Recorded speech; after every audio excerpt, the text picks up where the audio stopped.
హైదరాబాద్ లో కానిస్టేబుల్ ప్రమోద్ హత్య కేసులో నిందితుడు రియాజ్ మృతి చెందాడు.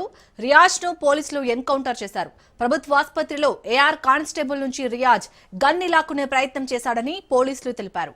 ఈ ఘటనలో కానిస్టేబుల్ కు తీవ్ర గాయాలు కావడంతో రియాజ్ పై పోలీసులు కాల్పులు జరిపారు. ఆసుపత్రిలో చికిత్స పొందుతూ రియాజ్ చనిపోయాడు. అక్టోబర్ 17న సిసిఎస్ కానిస్టేబుల్ ప్రమోద్ ను రియాజ్ పొడిచి చంపాడు. నిజామాబాద్ లో సిసిఎస్ కానిస్టేబుల్ ప్రమోద్ కుమార్ ను హత్య చేసిన రియాజ్ అరబ్ ను పోలీసులు ఆదివారం అరెస్ట్ చేసిన సంగతి తెలిసిందే. నగర శివారులోని ఓ పాత లారీ క్యాబిన్ లో దాక్కున్నట్లు తెలియడంతో అక్కడికి వెళ్లి అదుపులోకి తీసుకున్నారు. ఆసుపత్రిలో చికిత్స పొందుతున్న టైంలో ఈ ఉదయం పారిపోయేందుకు రియాజ్ ప్రయత్నించాడు. ఎక్స్రే కోసం తరలిస్తున్న క్రమంలో కానిస్టేబుల్ నుంచి గన్ లాక్కొని ఎస్కేప్ అవ్వాలని చూశాడు. దీంతో పోలీసులు అప్రమత్తమై ఆయనపై కాల్పులు జరిపారు. ఇప్పటికే వైలెంట్ గా ఉన్న రియాజ్ ఓ కానిస్టేబుల్ ను పొట్టన పెట్టుకున్నాడు. మరోసారి అలాంటి పరిస్థితి లేకుండా ఉండేందుకే ఆత్మరక్షణ కోసం ఎదురు కాల్పులు జరిపారు. ఈ ఎన్కౌంటర్ లో రియాజ్ ఆసుపత్రిలోనే హతమయ్యాడు. ఇవాళ గన్ తో పాటు వెళ్లిపోయే క్రమంలో దాడికి యత్నించాడని, అందుకే తుపాకీకి పని చెప్పాల్సి వచ్చిందని అన్నారు. ఈ ఘటనలో ఎవరూ గాయపడలేదని అంటున్నారు. మరోవైపు రియాజ్ ఎన్కౌంటర్ పై డీజీపీ శివధర్ రెడ్డి స్పందించారు. రియాజ్ గన్ ఫైర్ చేసి ఉంటే చాలా ప్రాణాలు పోయేవని అన్నారు. ప్రజల ప్రాణాలు కాపాడే ప్రయత్నంలోనే ఈ కాల్పులు జరిపామని డీజీపీ తెలిపారు.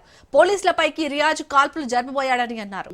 ప్రమోద్ను హత్య చేసిన నిందితుడు రియాజు ఆసుపత్రిలో చికిత్స పొందుతున్న సంగతి తెలిసిందే. అయితే ఆసుపత్రిలో తనకు ట్రీట్మెంట్ తీసుకున్నటువంటి సందర్భంలో సెక్యూరిటీగా ఉన్నటువంటి కానిస్టేబుల్ ఏఆర్ కానిస్టేబుల్ మీద దాడికి ప్రయత్నం చేశాడు. తన దగ్గర ఉన్నటువంటి గన్ను తీసుకొని తననే కాల్చి చెప్పేటువంటి ప్రయత్నం చేయడంలో భాగంగా పోలీసులు ఆత్మరక్షణ కోసం రియాజ్ పైన ఎన్కౌంటర్ చేయాల్సి వచ్చింది. ప్రస్తుతం పోలీసుల యొక్క ఎన్కౌంటర్లో కానిస్టేబుల్ ప్రమోదుని హత్య చేసినటువంటి నిందితుడు రియాజ్ ప్రాణాలు కోల్పోయినట్లు కూడా పోలీసులు తెలియజేయడం జరిగింది.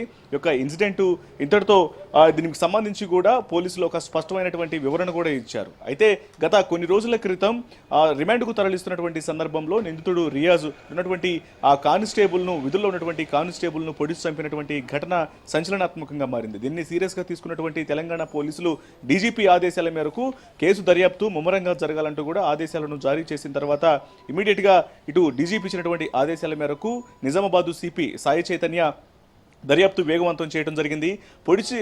కానిస్టేబుల్ ప్రమోద్ను పొడిచి చంపినటువంటి నిందితుడు రియాజ్ కోసం గాలింపు చర్యలు చేపట్టారు. అయితే రియాజు ఇతర రాష్ట్రాలకు పారిపోయినటువంటి సమాచారం ఉన్నప్పటికీ కూడా అతను అక్కడక్కడే తిరుగుతున్నాడన్నటువంటి విషయాన్ని గ్రహించి డ్రోన్ల సాయంతో తన కోసం గాలింపు చర్యలు చేపట్టాయి పలు బృందాలు. ఈ క్రమంలోనే నిజామాబాద్ నగర శివారులో ఒక పాడుబడినటువంటి లారీలోని క్యాబిన్లో తలదాచుకున్నటువంటి విషయాన్ని ఐడెంటిఫై చేయడం జరిగింది.